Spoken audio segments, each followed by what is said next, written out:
Assalamualaikum warahmatullahi wabarakatuh. Hari ini saya kedatangan Mas Bintang, tamu istimewa.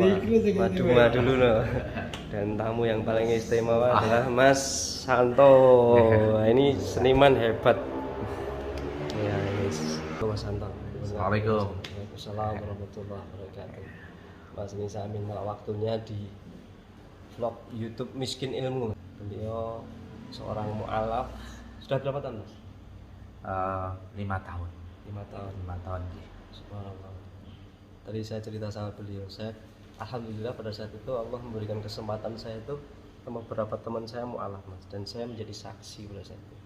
Setiap kali membacakan kalimat asyhadu alla ilaha illallah wa asyhadu anna muhammadar rasulullah, demi Allah saya nangis.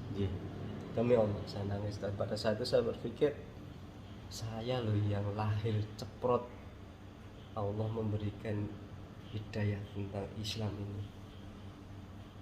Kok ya masih kalau saya bilang saya kalah dengan panjenengan sebagai mu'alaf ini. Allah memberikan hidayahnya mungkin di Yusuf pinten, Mas. Alhamdulillah 3 Januari kemarin itu 40. Loh lah gede ini, Mas. Bintang. Lebih gede ini. Alhamdulillah. Oh iya, barakallahu fi umrik. Semoga berkah hidupnya. Amin. Teman-teman. 40 pas. 40 pas. Nggih. Alhamdulillah. Rasa kenyang nih. Neng susu. Panjang pinten, Mas? Panjang pinten? 63 loh saya. Wah, 63 nih kayak 6 likur. 59. Mas Santo, saya pengen tahu perjalanan jenengan. Saya sedikit banyak jadi saksi. Jadi saksi perjalanan mu'alaf penjenengan itu. Karena pada saat itu saya banyak cerita juga ke saya kan. Nah, tapi saya pengen ini dimasukkan di vlog Miskin Ilmu ini menjadi motivasi. Miskin ilmu kaya pahala. Allah. Itu nggih coba jenengan. Alhamdulillah. Sebelumnya saya namanya Santo Setiawan ya. Santo Setiawan kuwi nek donceki Jawa Santo kuwi urip pisan ning kutha ya ta. Urip pisan. Ya gathuk entuk to. Ya mau golek-golek. Setiawan setia kepada wanita bojoku dhewe. Yo ilmu cocokologi. Ilmu cocokologi. Ya, terlahir dari keluarga non muslim ya, katakanlah waktu itu dari kecil sampai non muslim ya, dari keluarga non muslim saya sampai berarti saya mu'alaf kemarin di 16 Februari 2018. Ya berarti jadi usia saya yang ke 37 ya berarti. 37. Nah, alhamdulillah saya itu bahasa Jawanya orang nyongko bakalan dadi wong Islam. Karena berawal dari pekerjaan sebenarnya Pak Eri itu. Dari pekerjaan saya mendapatkan garapan aransemen sebuah lagu yang mana sebelumnya saya juga sering pernah menggarap lagu religi tapi tidak sehebat ini. Dalam arti auranya sampai menjadi perubah. Jadi maker lah istilahnya bahasanya. Jadi menjadi perubah dan terang dalam hidup saya. Jadi waktu itu saya cuma dikasih satu ayat kursi ya. Nanti kan cuma dikasih Arabnya saja, tapi kan saya nggak tahu waktu itu bahasa Arabnya. Jangan masih non muslim. Masih non muslim, wis ora mudeng lor kidul karena mati wis. Tahu iki kok dikai bahasa Arab. Nah terus piye? Saya suruh cari terjemahnya dulu. Sama jadi saya tuh di dalam studio sama operator. Saya di Kediri waktu itu pengerjaannya. Kediri. Iya, di Kediri. Saya sama mas operator dibacakan Arabnya saja, lalu wes boleh ana artine. Jadi saya waktu itu searching di Google. Hari mesti tanya searchingnya piye. Akar teko pakai. Ada apa-apa. Kita fair saja, Pak. Iya. Nanti saya searching di Google, saya cari terjemah, saya suruh print waktu itu. Ini betul, tapi cari yang lebih mantep lagi artikelnya. Sampai saya telepon teman saya yang kuliah di salah satu kampus di Solo. Tepatnya jam 3 pagi itu saya telepon dia. Aku tulung kayak ono artikel ayat kursi terjemahannya. Lah kowe iki ngopo? Boleh saya begitu kan. Ya karena tahu bukan Iya, kan bukan muslim ya. Aku ya nek gawean iki dadi det iki saya gitu ngomongnya mati. Oh ya wis dikirimin. Sudah. Saya tuh kalau sama Mas Kiki biasanya kalau nggarap lagu itu paling 2 atau 3 sampai 4 jam. Itu sampai 9 jam lagu belum tersentuh loh. Kiki ya, itu Kiki di sana. Itu Mas Kiki yang studio itu. Sing ganteng kuwi ketok ya kalau. Ganteng ning bojone siji lagi. Siji. Diam no. Iya. Itu sampai 9 jam. Iya sampai 9 jam lagu itu belum tersentuh karena saya masih sibuk mencari arti Osi itu. Nggak tahu kan. Nah, itu singkat cerita, Osi sudah terbentuk, artikelnya sudah ya udah ini ACC silahkan kerjakan. Loh, masih aku juga Pak. Iya ngomong notasinya belum ada gitu. Saya suruh bikin notasinya, saya arrange lagi terus ya udah kamu guide vokalnya. Loh, kok mesti aku juga penderitaan itu belum selesai waktu itu. Iya. Saya suruh guide vokal waktu pas lafaz Allah. Saya waktu itu masih bilangnya Allah ya. Oh iya. Allah. Jadi belum bisa Allah. Jadi saya nggak bisa, nangis saya pas itu. Aku reso ngomong kuwi, aku dudu agamamu saya gitu. Zaman saya sampai debat sama operatornya. Aku ki mau guide, saya itu cuma guide, jangan dipaksa. Jadi guide itu salah boleh saya gitu. Oh nggak bisa, Allah nggak boleh salah. Jadi operatornya sampai segitu sama. Penyebutan lafaz Allah nggak boleh salah. Ya betul. Itu operatornya, wah ini operator malah orang ngejak bolo iki ya Mas Teh. Tidak friendly lah bahasanya. Saya cuma pekerja kan di situ. Yang sampai saya keluar dari ruangan take vokal saya ngomong, Mas, ini kan aku kerja tahun ini. Saya bilang saya kan cuma kerja di sini. Kenapa harus detail itu? Karena yang kamu garap ini lagu bernafaskan Islam Mas ya. Jawabannya cuma seperti itu. Oh iya. Jadi kamu sebagai guide harus memberikan contoh gitu. Kamu berarti dulu bilang Allah. Setelah itu singkat cerita, saya siap mau bilang Allah nggak bisa. Nangis saya pasti sampai di situ. Sampai berapa jam? Itu sudah memasuki jam ke-11, jadi 11. Iya. Dan pokoknya itu di luar perkiraan saya menggarap lagu lah pokoknya. Itu terus akhirnya setelah selesai lagu itu si produsernya cuma bilang ke saya sambil nepuk pundak kanan saya ini. Kamu nanti entah kapan, tanggal berapa, hari apa saya enggak tahu.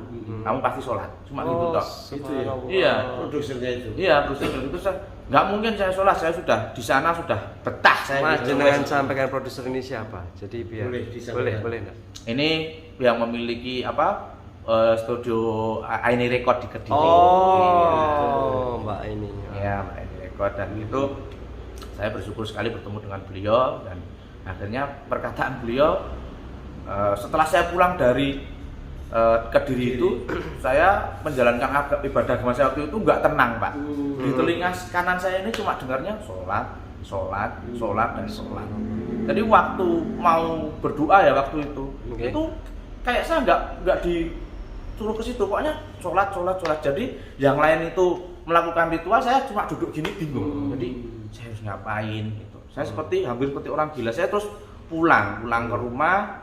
Hampir 2 minggu itu saya diteror dengan sesuatu yang menurut saya aneh waktu itu. Apa Mas? Setiap saya tidur, sampai saya minum obat tidur itu 2 dosis. Setiap dengar adzan itu saya pasti bangun.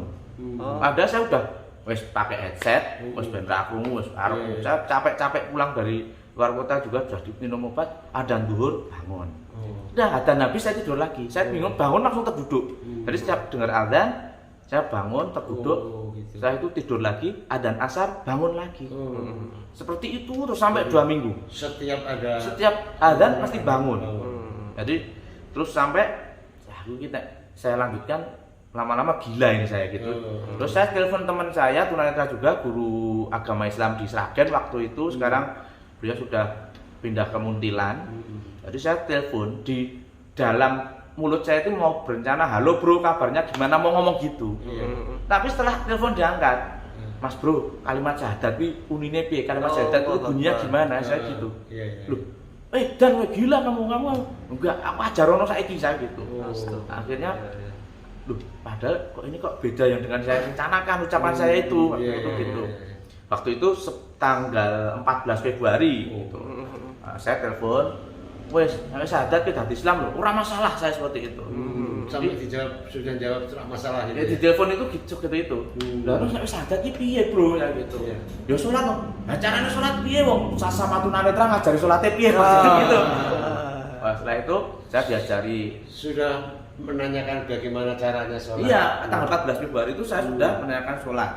Terus itu berarti hari Rabu kan. Iya. Hari Kamisnya saya dikirimi gerakan sholat melalui tutorial voice note di WhatsApp itu. Oh iya. Nah, wes, ya ini fenomena nih sesama tunanetra mengajari tapi ora suara ini.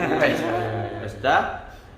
Setelah itu saya ya waktu itu boleh dikatakan iseng-iseng karena belum syahadat di di masjid kan waktu itu. Iya, baru di telepon. ya. Tapi kan teman saya wis salat itu. Lah saya tak waca apa Mas ngono. Wis ki latihan salat sik. Tak waca apa wis coba kowe Al-Fatihah hafal ora? Hafal wong kerep krungu saya gitu. Saya udah bisa ya. Iya itu umum terus pokoke sak iso-isomu maca Al-Fatihah terus. Waktu di rakaat pertama saya sujud, saya tuh nggak bisa bangun Pak. Itu sholat isya pertama saya di tanggal 15. Jadi saya sujud, itu nggak bisa bangun. Saya mulai sholat isya tuh jam 8 kurang seperempat. Saya selesai sholat isya bisa bangun tuh kira-kira jam 9 kurang. Jadi saya tersungkur, tuh kayak mau bangun nggak bisa. Jadi seolah-olah saya bisanya bangun di pundak kanan saya ini. Kayak ada yang menepuk dengan kalau yang menepuk Pak Bintang, Pak Anu masih piye gitu. Itu enggak dipegang pelan-pelan, saya dibangunkan pelan-pelan. Setelah itu ada suara dan sampai sehari ini itu saya masih frekuensi suaranya itu saya masih terngiang bahwa itu memang benar-benar beda bukan suaranya. Ini kan Pak itu cukupkan sholatmu sudah aku terima. Ada suara seperti itu. Sampai ada suara seperti itu. Iya, saya ditepuk pundak saya dan dibangunkan dan pelan-pelan dan waktu itu saya tuh banyak problem karena bentar Mas Anto nggak kenal suara siapa itu? Nggak kenal. Nggak frekuensi suara itu nggak kenal siapa. Belum pernah. Kalau suara Pak Bintang mungkin ada seperti itu banyak itu enggak. Jadi suara yang memang belum pernah saya dengar. Asing gitu ya. Asing banget tapi lembut di telinga dan sejuk gitu. seolah-olah suara itu melebihi apapun gitu loh. Jadi frekuensinya itu merinding saya. Cukupkan sholatmu sudah. Cuma kata itu saja. Terus bisa bangun. Nah, saya bisa bangun duduk dan saya raba di lantai itu basah semua. Jadi Basah karena mungkin air mata atau kulit saya tidak tahu. Karena gitu. saya waktu sujud itu sadar, tapi kok bangun nggak bisa. Pikiran saya udah wah iki loro ya. Wah iki loro jahit gitu. Tapi di antara dua kesadaran tidak saya itu di beban dalam sini tuh seolah-olah ada yang mengangkat gitu Pak. Jadi waktu itu ada problem yang banyak waktu itu. Nah, setelah masalah saya sudah terselesaikan semua. Jadi lalu di tanggal 16 Februari saya telepon teman saya. Aku tolong teman kamu Nendi, aku mau syahadat. Gila kamu mau gila mana ya? Jadi dapat gila udah berkali-kali. Akhirnya saya ke gila dalam arti positif. Mereka tahu saya siapa. Iya, makanya paham. Mas Anto siapa. Terus saya ke rumah Ustadz Sartono, itu guru tunanetra juga, teman saya. Saya pertama masuk rumah beliau tuh salam nggak dijawab, ngopo salam barang lele gitu. Gitu. Terus dianggap gojek. Oh iya, saya mau syahadat Pak. Kamu tunanan udah? Ya udah di 16 Februari itu sholat Jumat pertama saya. Gitu ya. Nah, itu terus kronologinya apa banget gitu ya? Iya. Menit ke menit gitu ya. Iya, jadi saya pernah mendapatkan cerita perjalanan di mualafnya panjenengan. Itu nyon sewu loh Mas, saya mohon maaf sekali lagi. Panjenengan sempat keluarga enggak merelakan ya. Nah itu ceritanya pribadi. Itu setelah kebetulan teman saya tuh saya nggak tahu kalau itu direkod video kan. Sama teman saya diupload di Facebook. Lalu diupload. Nah setelah itu rumah goncang. Padahal saya itu punya rencana. Saya tak matur sendiri ke ibu atau keluarga, nanti itu lihat waktu yang tepat. Nah, gitu. Ya udah Jumat saya bersyahadat, Minggu saya diusir dari rumah.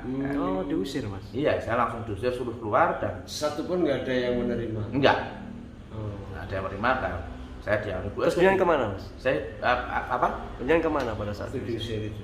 Waktu itu saya WA teman-teman, tolong boleh saya minta tolong dicarikan kos-kosan atau apapun.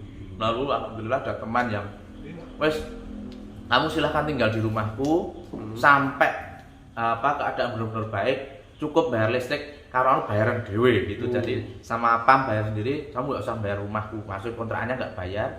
Terus waktu itu saya otomatis kan saya bingung kan, karena saya tunanetra, keluar rumah hidup sendiri. Jadi saya bingung. Akhirnya saya ada teman waktu itu, teman saya suruh menemani beberapa hari. Terus saya itu bingung, wah ini maamku bagaimana. Terus ada teman mualaf juga yang teman penyanyi juga. Mas makmu tak jamin wis kowe ono update aku 10.000 tak kayak makmu sedina ping 3 gitu. Jadi waktu itu ya Allah saya kok malah seperti itu, maksudnya saya dari Islam kok malah keindahannya semakin menjadi-jadi gitu.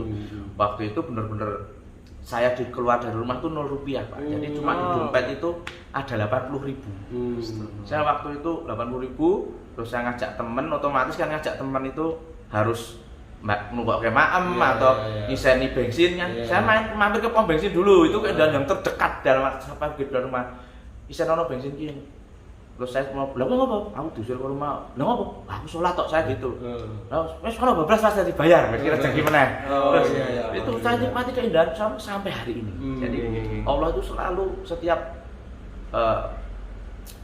saya istilahnya minta atau nembung atau mengutarakan kepada Allah itu Allah pasti jawab. Jadi mungkin karena gini ya. Mungkin saya masih diberikan kesempatan sama Allah dan saya mengucap alhamdulillah Allah masih berikan saya kesempatan. Ya karena mungkin ketulusannya benar-benar gitu. Waktu saya diusir itu juga saya mohon sama Allah, ya Allah jangan cuma begini. Kalau saya ingin Allah ingin menjadikan saya Islam, jangan cuma begini ya Allah. Tolong saya berikan guru ngaji saya gitu. Jadi saya saat ini bisanya minta sama Allah dan job-job saya waktu itu langsung hilang karena di luar teman-teman yang dulu kan langsung hilang dengan sendirinya. Jadi otomatis memang benar-benar Allah tuh meriset. Jadi meriset hidup saya dari bawah benar-benar gitu.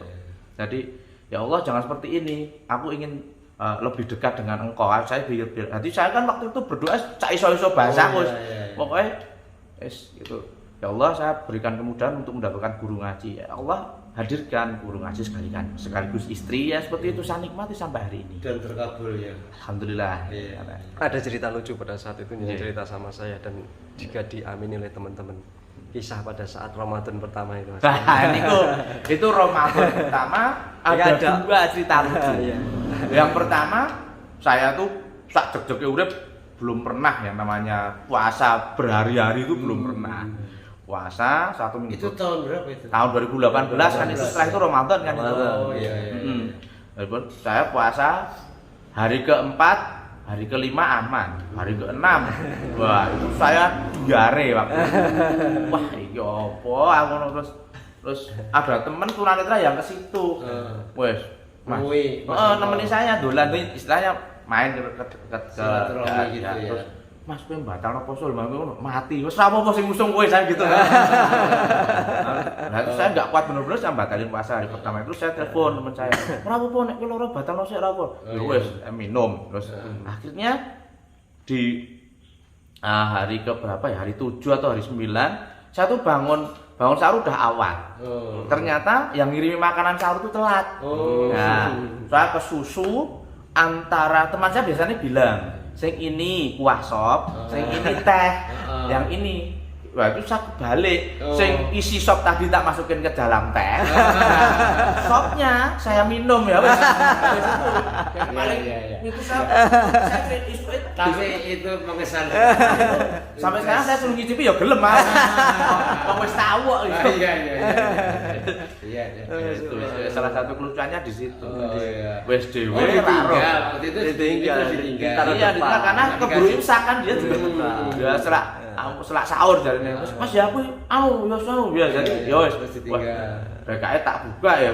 Itu isi sop masuk ke dalam tehnya saya masukin dalam cangkir, sopnya saya masukin dalam cangkir. Wes ya nikmat wis.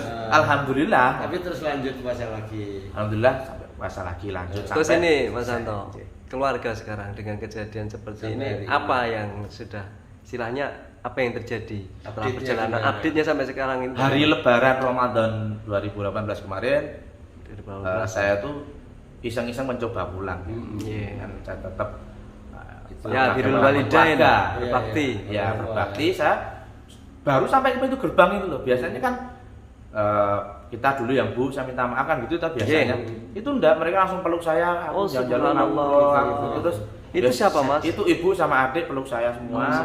Terus akhirnya ya mulai sekarang kamu mau tinggal di mana terserah, kamu tinggal di sini boleh tapi tetap ya udah pokoknya kita jalan masing-masing dulu. Jadi belum sampai masuk rumah. Belum. Baru sampai di pintu gerbang saya sudah dipeluk gitu. Tapi nyun sewu Mas Santo. Dari keluarga sudah ada yang mendapat hidayah selain Belum, panjenengan? saya mohon doanya Amin, bismillahirrahmanirrahim. teman-teman semua ya, karena pengen semuanya biar bisa berjamaah semua dalam keluarga. Amin, amin, amin, ya Rabbal Mendapatkan alamin. hidayah, karena hidayah itu indah. Iya. Betul. Mas, ketika beliau sudah menerima, terus waktu masuk pasti kan ke rumah ya, bersilaturahmi, ditanya nggak pengalaman apa gitu, ditanya nggak? Saya yang bercerita dulu. Oh, bercerita. Iya, jadi cerita tentang keindahan Islam. Jadi bahwa sesungguhnya tuh Islam itu seperti ini, nggak Iya, seperti iya. yang jenengan pikirkan. Iya, Jadi iya, iya. saya belajar berdoa melalui tindakan saja. Jadi ibu sekarang progresnya sudah mulai. Kamu aku nggak ke masjid toh? Oh, bu, ini yang nganter nggak ada. Oh, jadi malah diingatkan Malah ibu iya. sekarang. Terus Oh, nganter ngantar ke masjid kajian juga. Iya. Oh, subhanallah. Kadang-kadang sudah progresnya meningkat terus ya kok tak terke tapi kowe anu dhewe ya gitu. Oh. Jadi Pernah Ramadan di rumah dengan keluarga belum? udah beberapa tahun ini sering. Oh, Jadi gitu. kadang-kadang malah dibangunkan. Oh, gitu. Sahur gitu. Oh, Jadi kan iya. saya menikmati prosesnya. Allah itu meningkatkan di gitu. Mungkin insya Allah bentar lagi lah. Amin ya Rabbal Iya. alamin. Hai Mas Bintang, jenengan sebagai teman baik dan juga seniman nggih. Dan dengan keberadaan Mas Santo sebagai seorang mu'alaf perjalanan seperti ini, pripun Mas dari kacamata panjenengan Mas? Ya, ini pengalaman religius yang luar biasa, bukan dari arahan orang lain. Betul. Jadi pengalaman-pengalaman yang dilalui Mas Santo ini, menurut saya petunjuk hidayah dari Allah, karena tidak diingatkan oleh teman atau diajak oleh teman, dipengaruhi Tidak ada paksaan. Iya, tidak diiming-imingi apa itu kan enggak ya. Artinya kesadaran Mas Santo ini dari batin. Iya. Itu yang saya yang bisa saya baca. Iya, iya. Ya, tentu kalau orang sudah dapat hidayah seperti halnya Mas Santo tidak mengenali suara ketika yang menepuk-nepuk bahunya lalu mengatakan sholatmu sudah cukupkan sholatmu sudah aku terima. Iya. Ini luar biasa. Masya Allah. Ini luar biasa, ini subhanallah itu tidak semua orang mengalami Iya, semua mengalami perjalanan mu'alaf yang seperti ini gitu. Iya, betul. Kadang-kadang karena ada kepentingan Ya. Iya. kan. Nah, tapi saya membaca perjalanan Mas Santo ini bukan yang versi demikian. Iya. Jadi dapat petunjuk benar-benar yang secara batiniah dirasakan, dialami. Iya, iya. Subhanallah, ini berkah buat Mas Santo. Alhamdulillah. Amin. Semoga Saya ikut istiqomah. merasakan, ikut bangga ini seperti ini. Iya. Ikut senang, dan semoga Mas Santo nanti menjadi petunjuk yang lain gitu. Iya, betul. Saya seperti makanya- keinginan Mas Santo, keluarga bisa berjamaah bersama-sama. Amin ya Rabbal Insya Allah, alamin. Mas Santo. Iya, iya, iya. Mas Budi jenengan yang mau menemani beberapa waktu ini pripun Mas Budi? Mas Santo. Budi. Mas Budi. Mas Budi.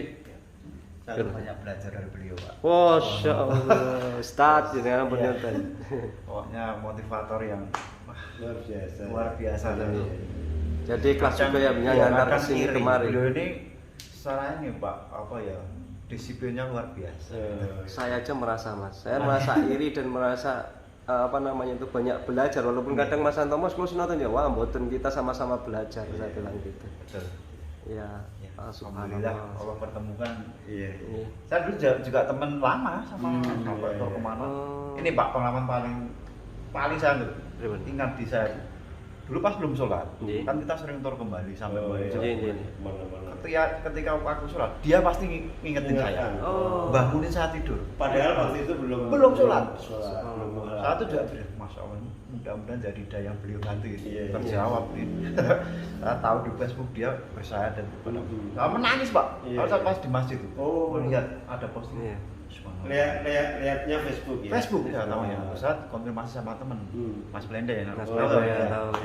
Saat ini kok benar? Apa benar? Oh iya benar. Saya dikirimi kisahnya cerita. Ya sedemikian. Iya, iya. Sampai sekarang Allah. dekat Amin, amin, amin. Iya Mas Santo, wah, ini apa namanya itu menjadi motivasi bersama. Teman saya Mas Santo, semoga penyanyi istiqomah. Amin. Apa yang sudah menjadi penjenengan cita-cita mulia yang ada di diri penjenengan bisa terlaksana dan bisa terrealisasi. Amin. Kalau kita di sekitar sini hanya yang bisa pripun Mas, bisa mendorong dan mendukung Iya, nggih. mendukung, berdoa. Berdoa. Ini benar-benar menjadi kekuatan batin yang tidak terpengaruh apapun lagi. Bismillah. Ngaten Mas Anto, mungkin ada kata-kata yang disampaikan? Ya seperti apa ya? Hanya sebagai orang Islam jadilah Islam yang benar-benar total, masuklah dalam Islam secara kafah. Jadi dan Islam. yes, nggih. Karena nek kita tidak menikmati prosesnya Allah untuk menjadi orang Islam, rugi. Intinya ojo gelo dadi wong Islam, ojo kesel tumindak apik. Subhanallah, masyaallah. Pokoknya kita saling menguatkan dan semoga kita dipertemukan di surganya Allah. Allah Akbar, amin ya Allah. Sama-sama diberikan syafaat Rasulullah. Amin. Satu bendera Kanjeng Nabi Muhammad Rasulullah Muhammad SAW. Kayak gitu nggih. Assalamualaikum warahmatullahi wabarakatuh. Terima kasih, Mas. Waalaikumsalam.